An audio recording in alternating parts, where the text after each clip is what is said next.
All right. Well, hello, welcome, old friends, new friends. So excited to have this group of folk here today. If you're just joining us, we're so happy to have you here. My name is Jessica Seifel. We're going to be talking today about some of the unique challenges that women in corrections face, and I think especially women leaders in corrections. And we've got such an awesome group of folks here today to kind of talk about their experience, to share their wisdom, and hopefully offer some support for uh, for all our women corrections folks that are out there, and for our men that are out there, ways to support women on their staff. If anyone's new to the Great Wardens Project, welcome. Our mission is to provide mentorship and training to develop bold prison leaders and build a corrections culture based on safety and dignity. And we do that a couple ways. We believe that wardens and superintendents have a responsibility to promote safe, secure, and healthy corrections facilities. And when we say that, we're talking about staff and we're talking about incarcerated people. We also believe that advocates and prison leaders can work together to reimagine how correction facilities operate and to shape a new generation of committed corrections professionals. We are in what, year 3 or year 4 of our pandemic here. I imagine at this point, most folks are pretty familiar with Zoom, but just in case, please mute yourself unless you're joining the conversation, which I encourage you to do. If you want to turn your camera on, I encourage you to do that too. If not, that's totally fine. And please, if you don't want to unmute yourself and join the conversation, please feel free to use the chat. There's also the option to raise your hand or to send us an emoji about how you're feeling, whatever sort of makes the most sense to you. And as I mentioned, we've got some wonderful folks here to talk about their experience. And these are all current former wardens from our task force. As you can see here, these are the folks that are currently on our task force. We've got, like I said, current, former wardens and superintendents from all over the place that really inform the work that we're doing. They inform the topics that we're doing. And they really sort of help us make sure that the materials that we're making are really relevant to you all. So I thank them for all of their help. Let's do some really brief introduction. And we'll start with, and I realized I asked Deborah or Joe, if you prefer Joe, right? And you said Joe, but I wasn't sure to include that on the slide or not. So Joe, if you want to go ahead and introduce yourself to us briefly. Yeah, I meant to change that name on my little box and I just hadn't got around to it. But yeah, everyone calls me Joe. So please feel free. I'm the Deputy Assistant Secretary for the Washington State Department of Corrections over the Women's Division. And I have been in corrections for 24 years. Before that, I worked for the Department of Social Health Services and have come up through the ranks on the custody side of the house, as most of you recognize that, being in uniform up until I reached the level of an assistant warden or assistant, what we call in our state, superintendent. So that is me. Happy to be here. Thank you so much. And Lynn, would you mind introducing yourself? Sure. My name is Lynn Bissonnette. I retired after 33 years with the Massachusetts Department of Correction. I was a superintendent or warden in the state for about 24 years at 4 different sites, and the last 13 of which were the women's facility. And I also hold the distinction of being the first female to manage as warden a male major facility in the state. Amazing. I love that. Thank you. All right. And last but not least, we've got Dawn Davison. If you want to just let us know what you're about real quick. Oh, you're muted. I would say, I don't know if I can do that real quick, Jessica, but I'll try. My name is Dawn Davison. Good morning. I have a 30-year career in corrections, the last 7 as warden of a women's institution. And since my retirement, I have done all kinds of great things, consulting, working with JDI, and lots of stuff just in the criminal justice field. Thank you so much. And lastly, there I am. My name is Jessica Seipel. I'm a senior program director with Just Detention International. I'm also the lead on the Great Wardens Project. And again, really happy to have everyone here. Before we get started, I'd love to know how folks are doing. So I'm gonna go ahead and launch this poll really quickly. I'm sure one of these pugs here is really embodying how you might be feeling today. So let us know, how are you doing? Are you a 1, 2, 3, all the way to 9? You should have a poll that pops up on your screen. Let me know if you don't. I'll give folks a couple minutes and then I will end it. We'll see how everyone's doing.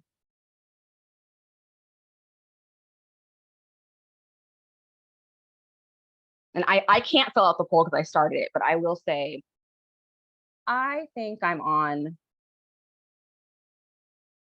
I think I'm a 6.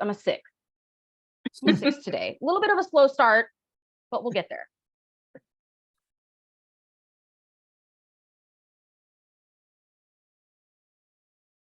All right.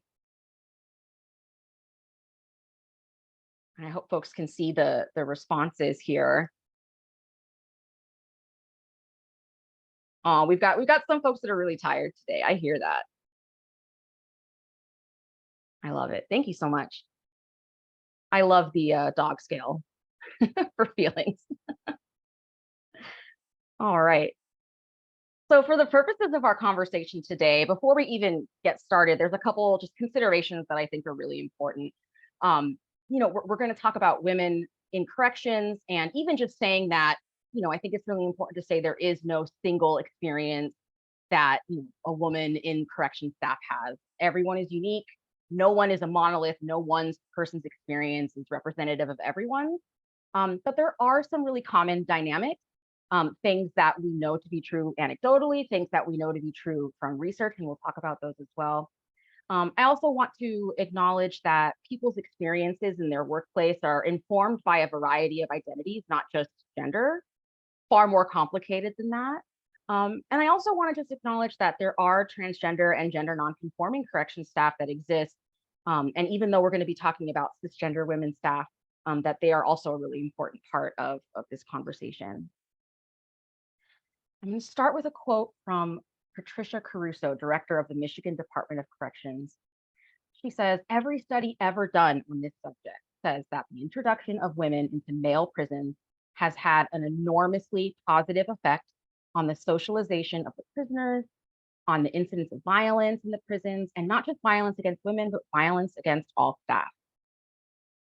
So corrections needs women to thrive, to fulfill its obligations, to fulfill its mission. Corrections needs women on the team, right? I think we can all agree with that. Unfortunately, corrections has not always shown its respect or its welcoming, not always been the kind of place that welcomes women into the fold. This is unfortunately an excerpt from an article that was published in March of this year. So this is very recent. I made it a point to take out some of the identifying info. I didn't want to put anyone on blast here, but you can see right here that there is a lawsuit being filed against a particular facility where multiple female officers' concerns about sexual harassment were not taken seriously. And as you can see here, we're seeing a lot of victim blaming language, blaming female officers for looking too cute, wearing a tight uniform, which, I mean, everyone's wearing the same uniform, getting their hair done, all this stuff. If you just stop doing this, right, then these incarcerated people would be different, treat you differently. And, you know, for myself, from the advocate perspective, that's victim blaming, right? And so if female staff can't even rely on their male colleagues, where can they turn, you know? So as much as corrections needs women, corrections has not always been a very welcoming place to women in their staff. And this may be something that, this quote here may be something that is relevant to the experiences of some of the folks listening here, but Mary Lethbridge Bird, who used to work at the Department of Corrections in Washington, and I think is at the Department of Homeland Security now, said, "In order to be equal, you must excel." which is just another way I think of saying you got to work twice as hard, right, to be half as good. And she went on to say that, you know, women who work in posts or areas that tend to be male dominated, if they don't do well or if they make a mistake, she says, quote, it tends to be considered by the male establishment as reflecting on the entire gender, as opposed to maybe that's not a poor fit for that person. And that's not something that we really see with male staff, right? If a male staff person makes a mistake or is struggling or isn't doing very well, we don't say, oh, you know, it's those men, they can't work in that position. That's just not something that we really see. And unfortunately, for the opposite, we do see some of that. So I'd love to know from folks, what does it take to be successful as a woman in corrections now? If you want to unmute yourself and just talk, you're more than welcome to. I'm also going to open it up in the chat. Let us know what does it take?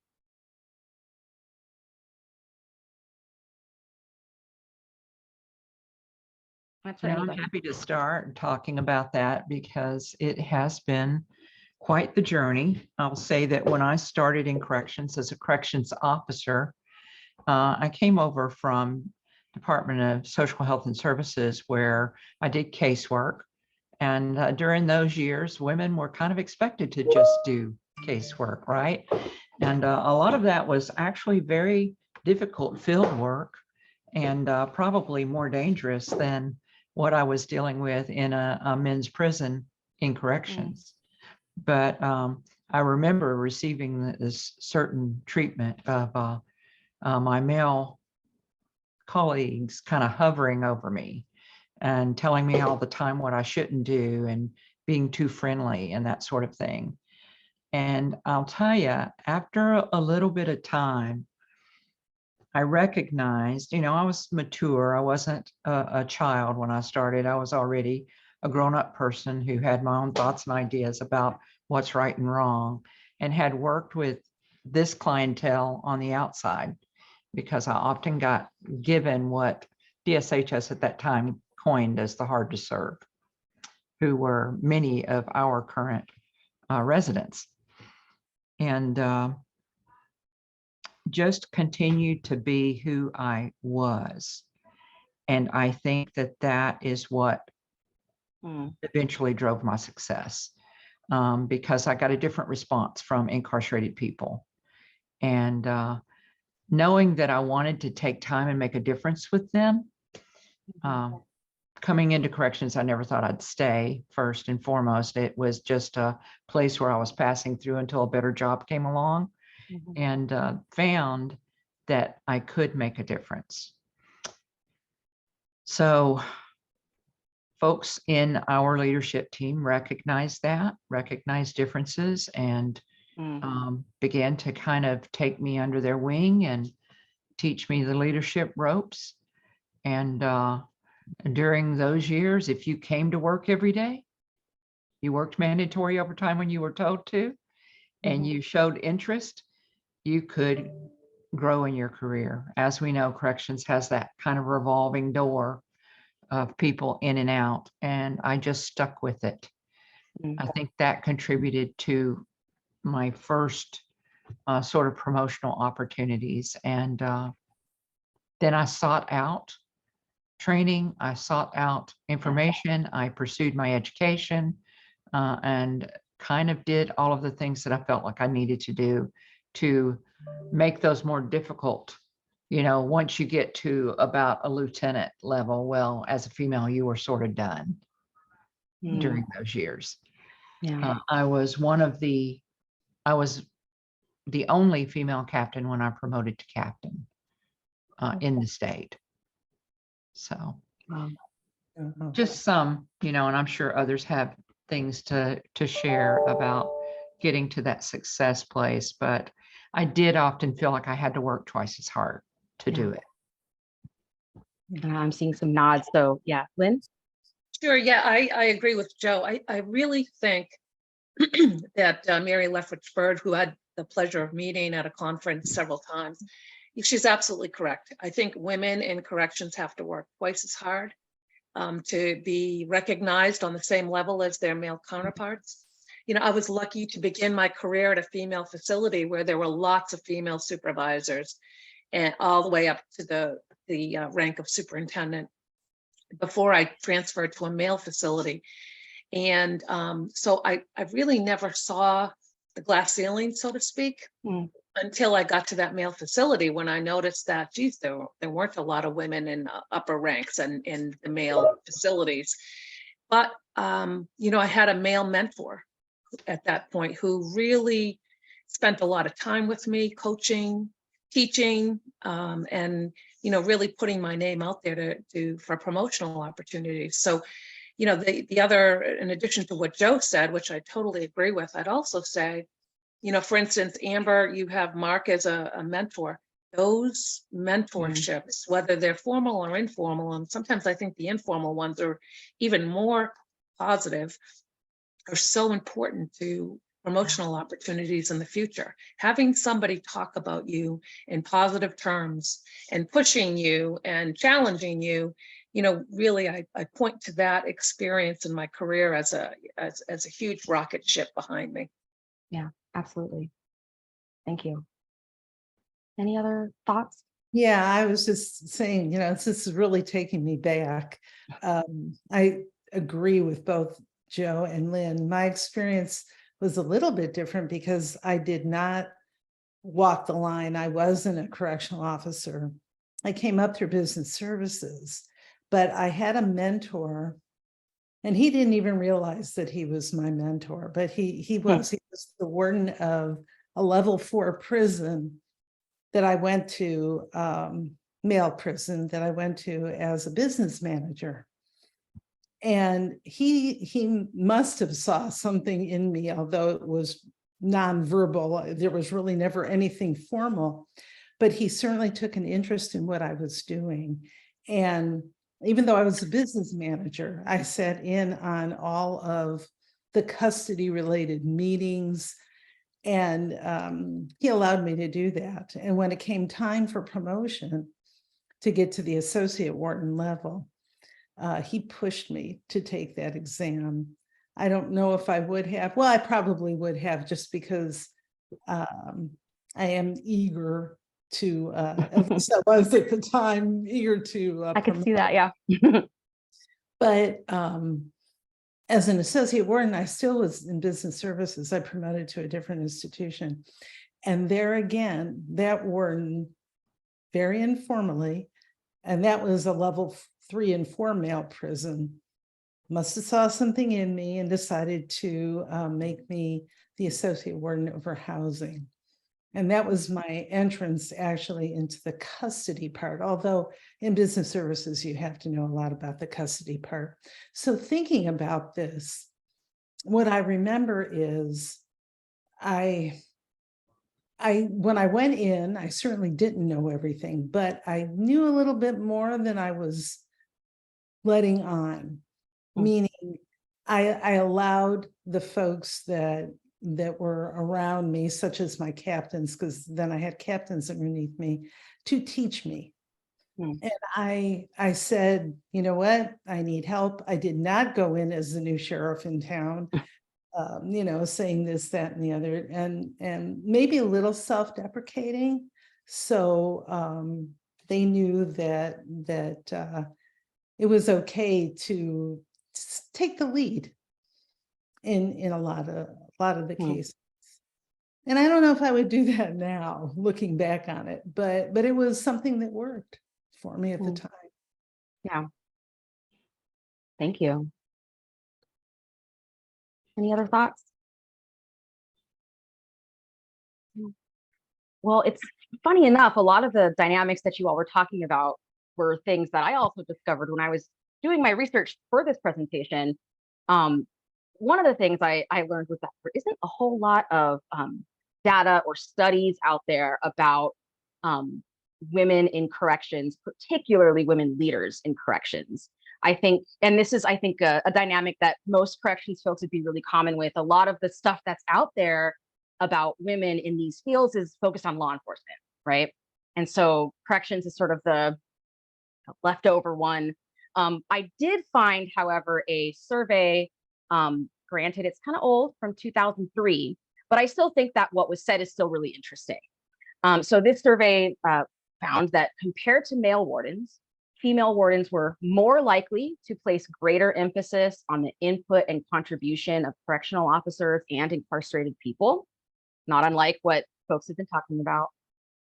Less likely to seek support from colleagues in addressing the stresses of their jobs, and more likely to feel that control of their institutions was slipping through their hands. May or may not be relevant now, but these were the findings that folks found back in 2003. And one of the quotes from that study really stood out to me. This was a quote from a female warden who said, "No matter how explicit I make my directives, staff always find a way to get around them."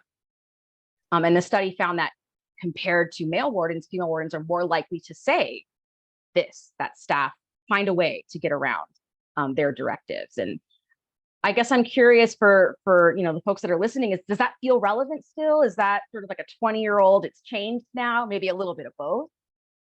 I don't think that that's gender-based personally. I think that just depends on who you are as a leader. Doesn't matter whether you're a female or a male, at least my experience, I should say. Yeah. That if you have staff that are divisive and don't want to go along with what you're doing, they're going to find a way to get around whatever it is. And I don't think that that's gender-based, but that's my experience. Yeah. Yeah, I agree. I think you have to build your reputation, and once you have your reputation set, people, staff, inmates, peers, direct reports, they know sort of what you're made of and what you're going to put up with and what you're not going to put up with, and the boundaries. Yeah. And not that you don't want people to challenge the process, because I'm a firm believer in folks challenging the process. But once the directive is made, people need to get on board or get the hell out of the way. So that was always my mantra. We can talk about it, but once the decision's made, this is the direction we're going in, and everybody better get on board. You have to own it. At that point, you have to own it. The conversation, the discussion, I should say, everybody's opinions, you take them into consideration. But once you make the decision and you put the directive out there, especially for your direct reports, your management team, you really have to own it. You don't go out there and say, God, I really disagree with this, but the warden is making me do it. And quickly you would find out who was doing that. Mm-hmm. Yeah. Because, once you, like Lynn said, once you have your reputation established and you have those outliers, those other ones that are really getting what you're doing and thinking you're doing the right thing, they're going to circle back around and say, hey, so-and-so, blah, blah, blah. And that's how you know which folks are on your team and which aren't. And especially in a woman's facility, it's as if, okay, if you can't get in line with what we're doing here in this women's facility, and you still want to treat the women like male prisoners, well, maybe this isn't the right place for you. Yeah. Yeah, I think that some of my experience around this, and I don't know that this is gender-based, but it may be people's interpretation of who I am as I was coming up through the ranks is, I'm kind of a soft-spoken person. I'm not real forceful in my directive, but I had to learn to be in some cases. So that was a learned skill for me, is how to, considering all the different personalities that you manage and you supervise, some folks need a more direct approach around how you get them to do what you need them to do. Yeah. And, I'm just this Southern girl, and I just I'm up here in the Northwest, and they just kind of thought I was this pushover. And then they'd go, oh, who is that? As soon as I got assertive. So they had to learn that, when I issue these directives, I'm serious. And we can sit down and talk all day long about how you may not agree, but or we can have conversation and possibly my opinion get swayed because you bring some subject, some expertise to the table that I may not have considered. But when the bottom line, like Lynn said, has been defined, then that's the bottom line, and that's the way we're going to go. And we're all going to walk out of the room on the same page. So I think some of my staff at times didn't expect that from me. And at the time, I may have associated it with gender because there were so few females in the women's prisons. But as I listened to Dawn and Lynn talk about that, I wonder how much of that was gender and how much of that was cultural, because I came from a different background. Yeah. Yeah. And I think that's a really good point too. And that kind of goes along with what I had said earlier about there is no one universal, experience, and it's going to be influenced by all kinds of things, beyond your gender. And even just, from facility, could be different. Absolutely. So again, these are from that same study here. So these may or may not be relevant to the experience, but these are some of the ways that at that time that women talked about how they coped. One of them being modeling behavior of their male counterparts. So hiding, minimizing their femininity as a way to sort of feel like one of the guys, that they were accepted. One of the quotes from the women in the study said, because corrections professionals have been male dominated for so long, many women believed it was necessary or were pushed into behaving like their male peers in order to be accepted. They took on the persona, laughed at the jokes, and behaved in a particular manner to survive in that male dominated environment because they wanted to assimilate into the team, right? And I think we've learned in the conversation we've had so far that it's much, much better to just be yourself, right? And to try to adopt someone else's personality. But another thing that I found in reading about this was, sometimes women will not seek input on decisions in order to exude confidence, right? But then there's also but you don't want to be too aggressive or too assertive because then you're going to be bossy, right? And perhaps that's actually a quality that you would want in your warden or superintendent. But I think, at least from my experience as a woman in the world, not in corrections, that sort of figuring out where's the right temperature, right? The porridge is too hot, the porridge is too cold, got it to be just right. And that navigating that can be really challenging. And I imagine for women in corrections, it's very similar, at least it was back at that time. And I'm seeing some nodding heads, so maybe that kind of still rings true a little bit. Yeah, for me, having taken over several facilities as a superintendent, I think I always came in a little hot. I came in a little strong. And I would always tell folks, you can ease up. You can always ease up, but it's hard. You come in soft to get hard. And so, the first couple of weeks, you sort of let people know that, you're serious and that, you are the boss. And then once people sort of say, okay, she's definitely going to be in charge here, then you can ease up and soften the approach. As I got older, and I was a young superintendent, I was probably 27 years old, much younger than my counterparts and much younger than the folks that I managed. But as I got older, I learned to sort of massage that a little bit. With age and wisdom, you find a different way. And so I think it was effective, but if I could go back, I think I would have tried to be a little bit more like myself from day one. Yeah, I agree. My first superintendent job, I would never reach out to my peers for input because I didn't want to be them to think less of me. And the few times that I did speak to my peers about just kind of seeking advice, because, we go to warden's training, right? And we get all of this opportunity to interact with the other wardens around the country then we go back to our facilities and kind of feel sort of alone when you're a brand new superintendent.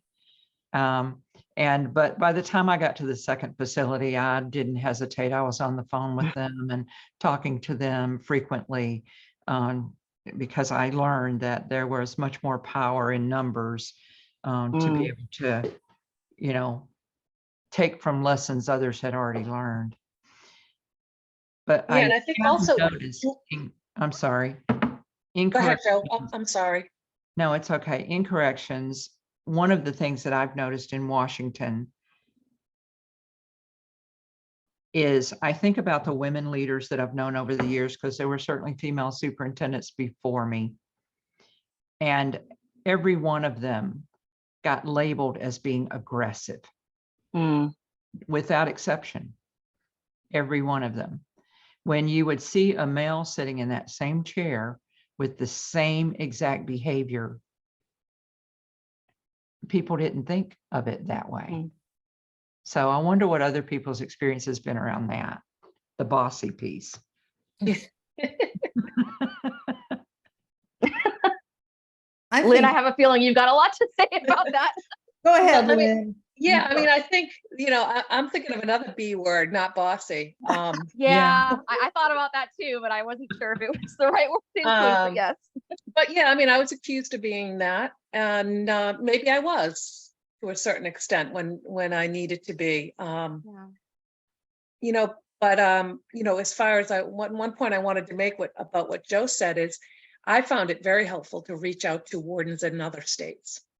I didn't always feel comfortable reaching out to peers in my own state, but I joined an association, the Association of Women in Corrections, Women Executives in Corrections, sorry, and went to a couple of their conferences and made some contacts so that I could pick up the phone, because it was a 2-week program, so we really got to know each other pretty well, staying over. And so I had a little core that I could call from folks around the country that had similar situations for me and just run things by them. That was very helpful.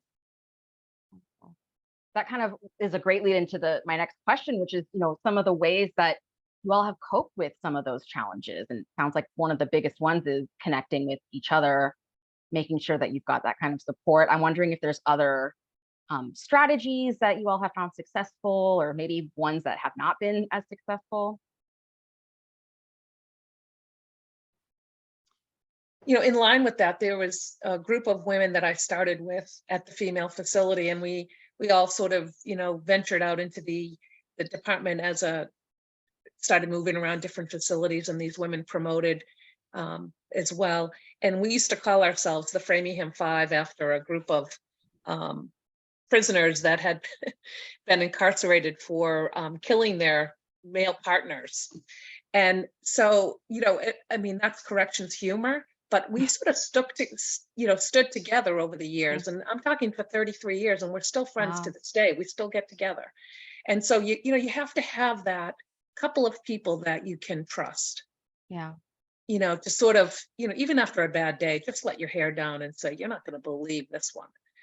Just to have somebody to talk to and share with, like, you can't make this up. Yeah. And because it's really good for your mental health, instead of going home and ruminating over it and not sleeping well and then starting over another day, you really need to be able to get it out. Yeah, absolutely. In our state, we've seen some things come back around that were started back in I think Belinda Stewart, some of you may know her, was a superintendent back in 2014 in the state of Washington, and she and some of her female colleagues had started putting together a women's conference in Washington, and it lasted a couple of years and then went away. So now we have a female secretary in our state, and Cheryl Strange was very interested in seeing us start that back up in order to bring more women into executive leadership in our agency. So we just had our second Women's Leadership Conference. Wow. And I'm helping, I'm one of the facilitators of that. And out of that conference, we've asked women who are interested in being mentored. And it's not a really formal mentorship program. We do have some formal mentorship programs for our diverse leaders in our agency, where we're trying to bring up diversity in and executive leadership. Mhm. And so we're doing a couple of different things under Cheryl Strange's leadership that we hadn't had the opportunity to do before. I have a few individuals, about 8 of them, outside of my direct reports and my prisons that I manage, that I'm in direct contact with frequently, just to answer questions for them, to give them ideas about advancement, to kind of lead and guide them along the way. To hopefully also give them some hope that there's Yeah. possibilities for them that they may not have considered before. It's powerful. I love that. I love that, Joe. I think that Mhm. that's fabulous because I'm back as a retired annuitant working for the California Department of Corrections and Rehabilitation. And part of what I'm seeing is that there aren't folks to go into these positions in a specific, well, more so in women's prisons. So there's not a real effort out there to find women that are capable and lift them up and help them. So I think that that's a fabulous idea. And I just wrote it down to share, because I think that's certainly something that we should be able to pull together. My experience, there were only 3 women's facilities in California when I was a warden, and we were all going through the same turmoil at the same time, because we went from the California Department of Corrections to the California Department of Corrections and Rehabilitation, and everybody was in a turmoil. What are we doing? You know, it's not punishment anymore, it's rehabilitation. And it really was. And some people just couldn't get there. And other people took a long time to get there. The female wardens in the women's institutions, we got together, and especially at that point in time, corrections was treating female incarcerated as the same as men. And so we were just getting the information that, hey, you know what? Women are not the same as men, although intuitively we knew that all along. But because the numbers of men were so much larger than women, and I'm not speaking, I mean, I'm telling you guys this, and this is what, you know, you've lived, but the camaraderie that was developed between the women and the female, the wardens in the female institutions, it was just like unlike anything else, because we all felt like we were pioneers in the department and making this happen. And when you feel like you're the first and you have only a few other people that understand that, there is a terrific amount of camaraderie. And those folks again too, unfortunately one passed away, but we stayed friends over the years as well. And one of the challenges in Washington is, well, we have bona fide qualifications for, you have to be a female officer in, as I'm sure most women's facilities have. I think it's 65% of our corrections officers and correctional staff have to be female. And the pandemic has really played a number on our ability to get females into those positions. And the mandatory overtime, the challenge for females is that mandatory overtime list spins really quickly for them, while they may have a male counterpart that works in there that never gets a mandatory overtime. So our female staff I have so many vacancies in our women's facilities right now. We just can't get ahead of it. So they're getting mandatory overtime, 3 to 4 times a week. Wow. And that's a lot for a young woman with a family. Wow. So we can't keep them. We just can't get ahead of it before they go, oh, I can't do this, I have my family. Because, in 2023, who's still the primary caretakers for their children? Who's still the primary caretakers for their elderly parents? It's still, women are still expected to play those roles in their family. So those are some of the unique challenges that we're really having some struggles with how are we going to do business differently in order to be able to keep female staff. Mm. Yeah, and I think that's really interesting because, you know, we've talked a lot at the Great Wardens Project about the staffing crisis, right, that so many agencies are dealing with. And I think that even, you know, in talking about that, there are different dynamics depending on what kind of people you're talking about for reasons, barriers to either staying in the job or coming into the job. And so it may even be that some of the strategies that folks are thinking about, you know, maybe it's worth taking a pause and thinking, oh, is this strategy going to work for all kinds of people? Or do I need to think differently about how to recruit and keep women on staff versus how to recruit and keep men on staff? Which is the perfect segue into the next slide here, which is really, again, about that gender responsive approach that John had talked about, that there's been this real sort of recognition that, you know, the needs of women in correctional settings pose unique challenges, right? And that facilities, practices, policies were not designed with their gender differences in mind, right? And so we know that gender responsive approach is all about promoting trauma-informed practices, recognizing the different pathways to incarceration that women might have than men, considers different needs during incarceration, and then encourages that connection building, that rapport building between women that I think we see so much more in women's facilities, right, than we do in men's facilities. And these are sort of really accepted best practice standards for corrections all over the place, whether they've been doing it for a while or starting to. You know, I think we're really in agreement here collectively that this is really important. And so one of the things that I had thought of when I was putting this together was, well, if we've sort of identified all these strategies for, you know, inputting a gender responsive approach to incarcerated people, what about a gender responsive approach to staff as well, right? Is there a way for us to kind of rethink, well, maybe some of our policies and practices on the staff side similarly have not considered the different needs that women might have. And I think some of the examples that you all have talked about, I think, illustrate that really, really well.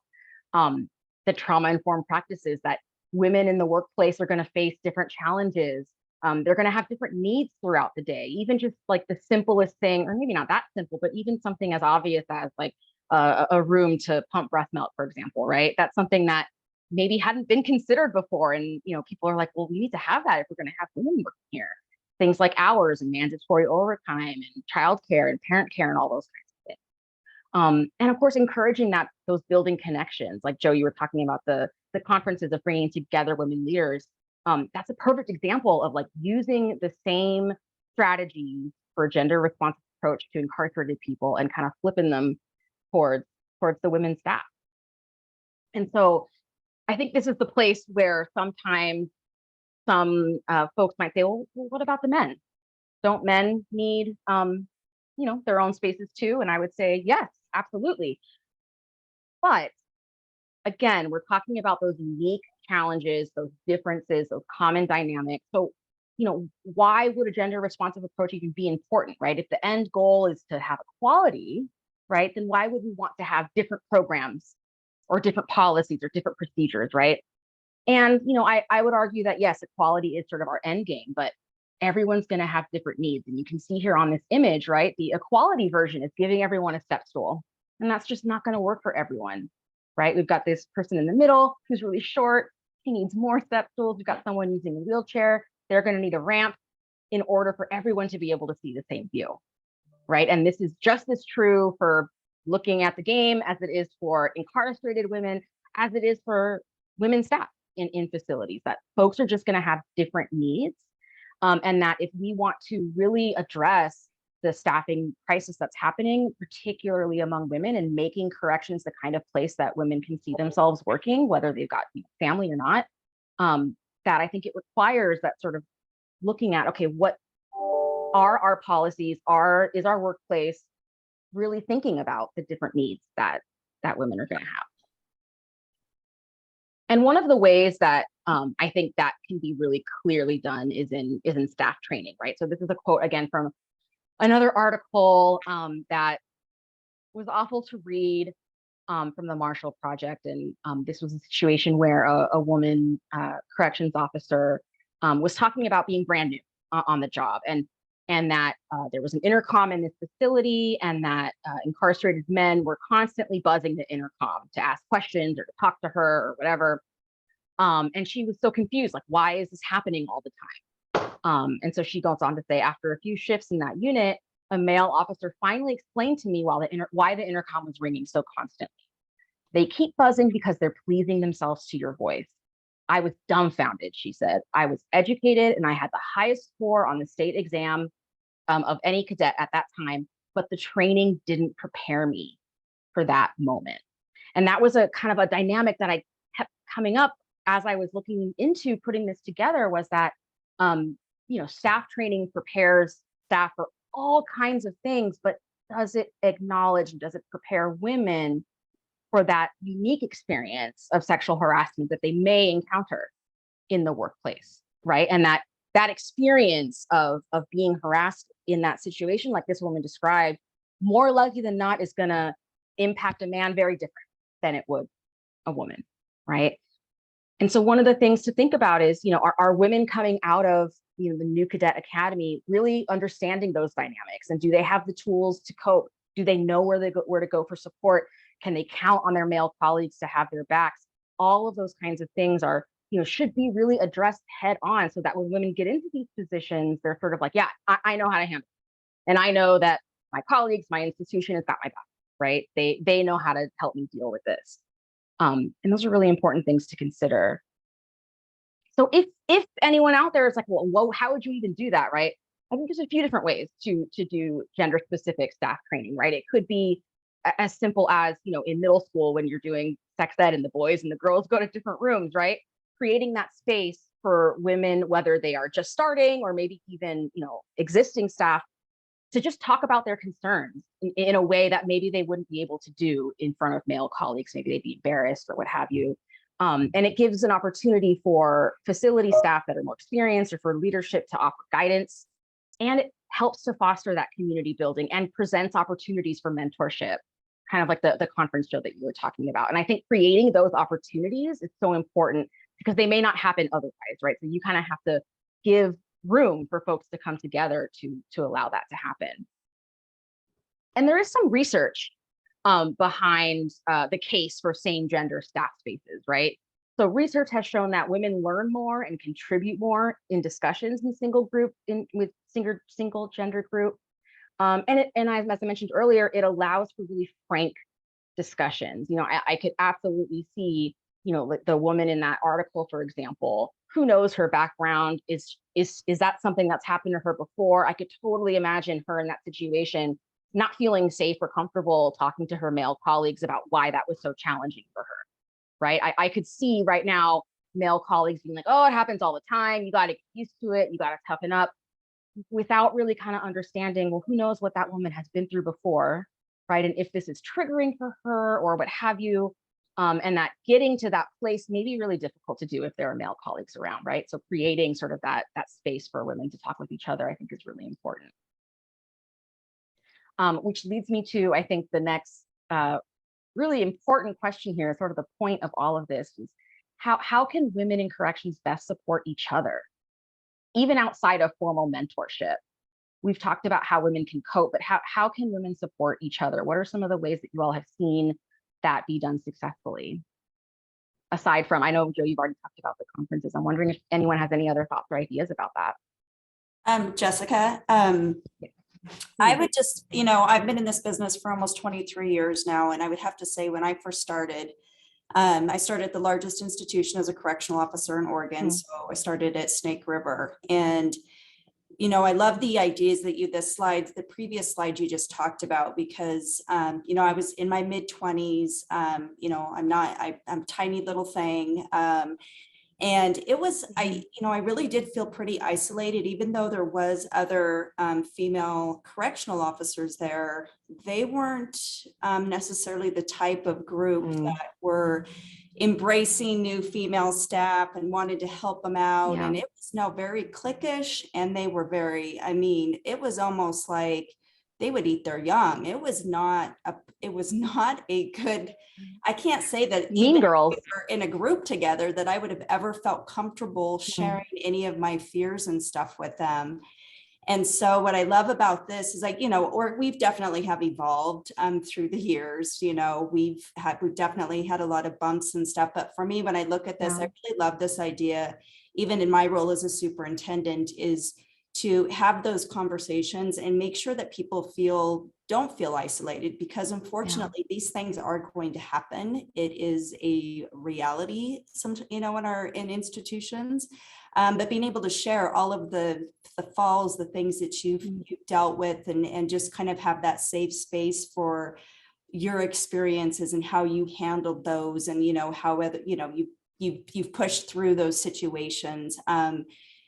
Because when I first started, it was, even though there was a group of female peers, it was not a welcoming. I was very isolated for, you know, multiple reasons. And I never want people to feel like that now. And I try to be very aware of that. And even when I'm touring and stuff, I have conversations with the correctional officers, and just want them to feel that I'm approachable, and that, you know, I've been there, right? I've been in their shoes. I've done this. So for me, I love this idea. Thank you. Yeah. And I think what you said too is really important, that, you know, that camaraderie is not going to be built automatically, right? Because so much of it depends on the facility culture, and we can't always assume that women are going to support each other. It doesn't happen all the time, right? And so kind of assuming then that, oh, they can talk to each other, they'll be fine. You know, we don't know that, right? Does the culture even support that? And it sounds like when you first started that was not the case. Yeah, no, it took a few years. I think we had to definitely grow through some things to get there. But like I said, I've seen a pretty big difference just in our culture and environment in general in Oregon. But I just wanted to say I really do like these ideas. Oh, thank you. Thank you. Any other thoughts? I think during my entire time as a superintendent at the women's facility, there was always this group of folks that everyone called the mean girls. And every new female staff that would come in, they would treat them poorly. And so my big challenge as the superintendent was to impact some change for the mean girls. Because they really do just impact, and often I would do exit interviews and find out that people were leaving because of how their peers or their immediate supervisors treated them. It wasn't about management. You would hear the mean girls talk about management and how horrible we were, but it was about them. So I think some of that work is still ongoing. My current superintendent out there still has some of those challenges. And but we've had a degree of success with bringing women together and having those discussions. Yeah. One of the strategies that I employed at the female facility when I went near the end of my career was, I used to do in-service training weekly, and I would sit down with the in-service group every Friday morning for 15 minutes. And I'd come in at 7 o'clock, and we'd do it, you know, right at the start of the one-day site-specific training that we had. And I would talk about some of these issues with new recruits, and then just some of the challenges that the facility's facing, and some of the goals that I was putting in place, so that they heard it directly from me. Because sometimes I think when you have goals and you publish them, you know, people want to hear directly from the warden or the superintendent, and it would give those folks an opportunity to ask me, well, why are we doing this? Why can't we do that? And sometimes I left saying, I don't know why we can't do that. You know, that's a great idea. So, you know, having that input one-on-one in off post where people feel comfortable talking. And, you know, sometimes people would put me on the spot, you know, want to talk about somebody's discipline or whatever. And there were some subjects that were, you know, we're not going to talk about discipline. I'm not going to talk about the union.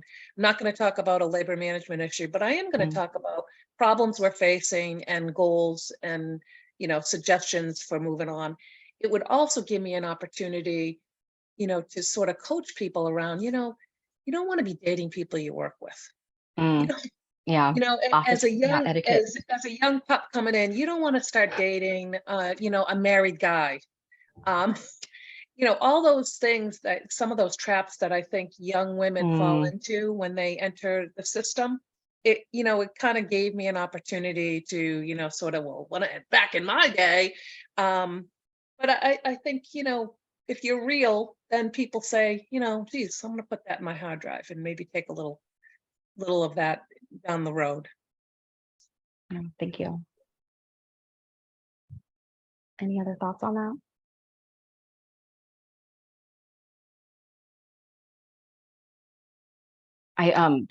The Mean Girls, my armchair psychologist is trying to like psychoanalyze the group of mean girls. Like, why? You know, and I keep going back to what the study had said about you know, that a female staff tended to adopt masculine sort of performance, if you will, as a way of trying to fit in. And it makes me wonder if that sort of woman on woman crime or whatever was related to that, you know, that, oh, I'm one of the guys, so, you know, I'm going to haze these girls because they can't hack it like the way that we can, you know, or something like that. But I'm not licensed, so don't take me at my word. That is actually all that we have today. So these links right here, we're going to put them in the chat. You're also going to get a copy of the slides and the recording in an email after we're done. I would recommend actually taking a look at the study that I was referring to, if for no other reason than to see how far we've come, or maybe haven't. I learned a lot from reading that, so I would highly recommend it.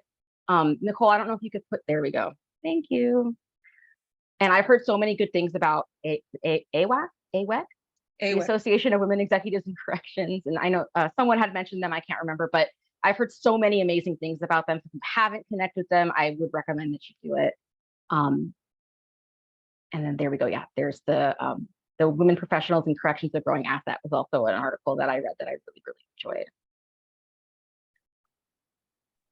Yeah, I have to admit, I was busy taking notes, and I was bite my tongue a couple times because I am a male, and I wanted to give the space to what it's about.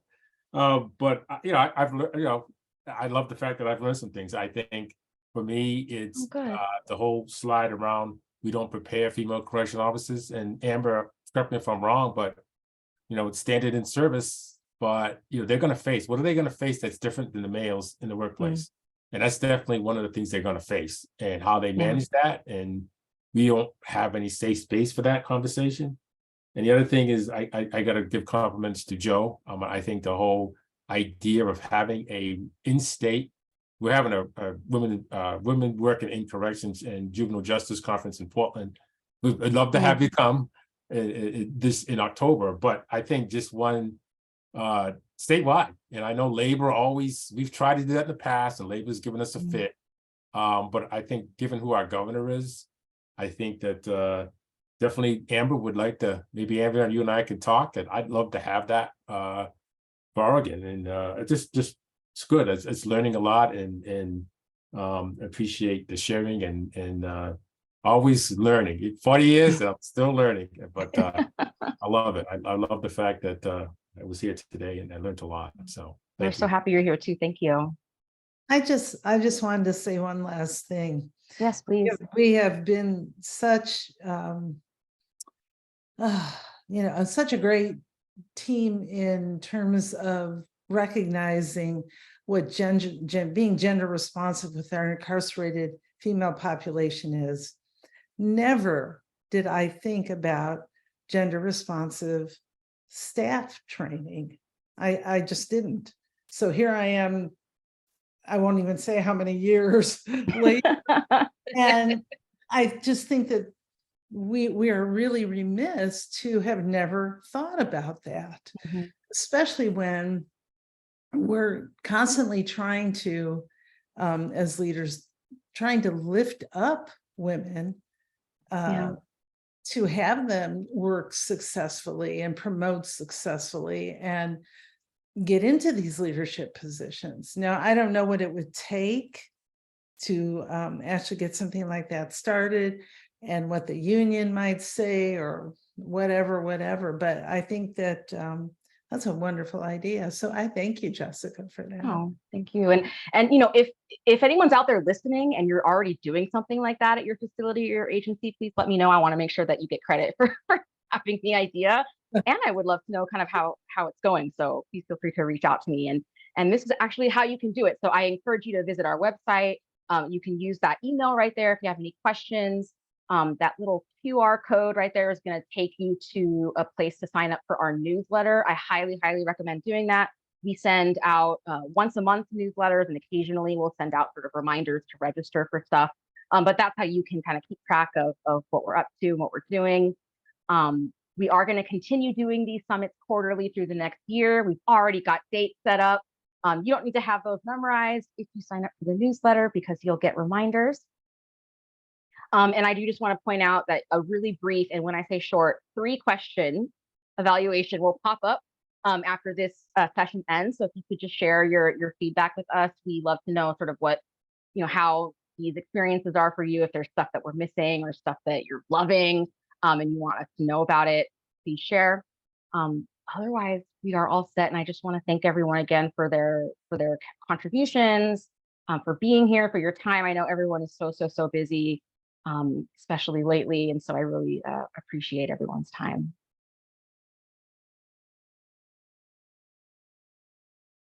Oh, Joe, I think you're muted. Mark, just to say, I have a whole entourage of women coming down to the conference in Portland in October. So maybe we'll see. Yeah, Oh, cool. Joe, I'd love to reach out to you, get to know you a little bit better. I don't know if you were involved with the Amend program. We've kind of done work back and forth between some of the facilities. So love to get to know you a little bit better. Yeah, I would love to do that and talk about Amend and talk about Werner.